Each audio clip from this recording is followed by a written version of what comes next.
Hey, Buster Bob here from the Window on the World, and my topic today is mostly going to be on Mexico. You're looking at here, we're looking at my map on my computer, which is a good portion of the world, and as Window on the World, that's what we talk about, issues in the world. So I'm confused with this. I'm really trying to understand this, and I've been doing a little research. It doesn't make sense. But I want to first say this is Alaska up here. You can see, let me get a different pointer.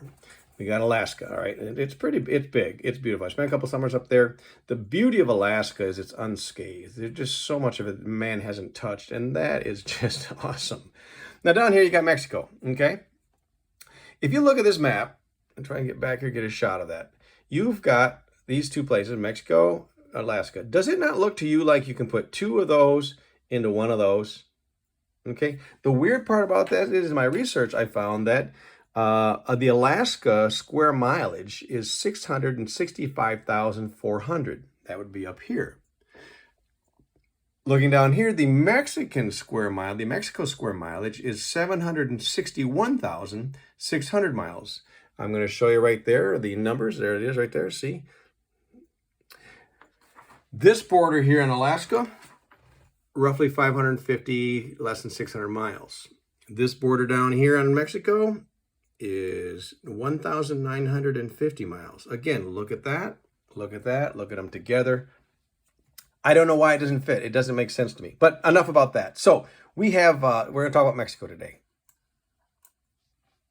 Excuse me.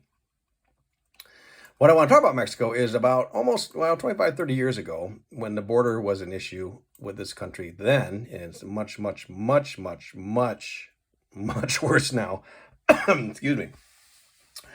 What was going on then, and this was the early 90s and what have you, is a lot of the American corporations were going down to Mexico and building factories and plants so they could hire the cheap labor, so they were taking tax dollars and jobs away from America. We've always had the drug problem, which is all coming mostly out of Mexico or Central America through Mexico. And now, of course, and now we have the border issue. And I said 25, 30 years ago, why don't we just take over Mexico? Why don't we just own that? If we own Mexico, we'd have all that stuff to ourselves and we could control it. I said this border right here, as you can see, up along here is 1,950 miles. And we have to patrol, take care of that, and that's why we have all these issues. But if you look down here, this isn't the border. The border actually runs along over in this way. But if you look at this spot right here, right there, that spot, 150 miles. 150 miles to 1,950. If we own Mexico, this is all we'd have to watch. We could put up a wall right there, no problem, and we'd have control of all the problems that are coming out of Central America right down here, and away we go. Plus, we'd have our manufacturing back. We'd have a tourism we could capitalize on. It would be awesome.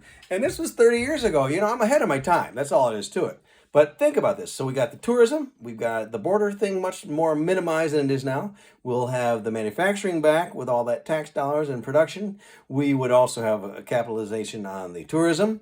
What else was on there? Oh, of course, they've got gold and oil in Mexico, so we'd have access to that. And again, it's Mexico. It's a lot of vacant land and what have you. But, you know, people got to live somewhere, right? And so there you have it.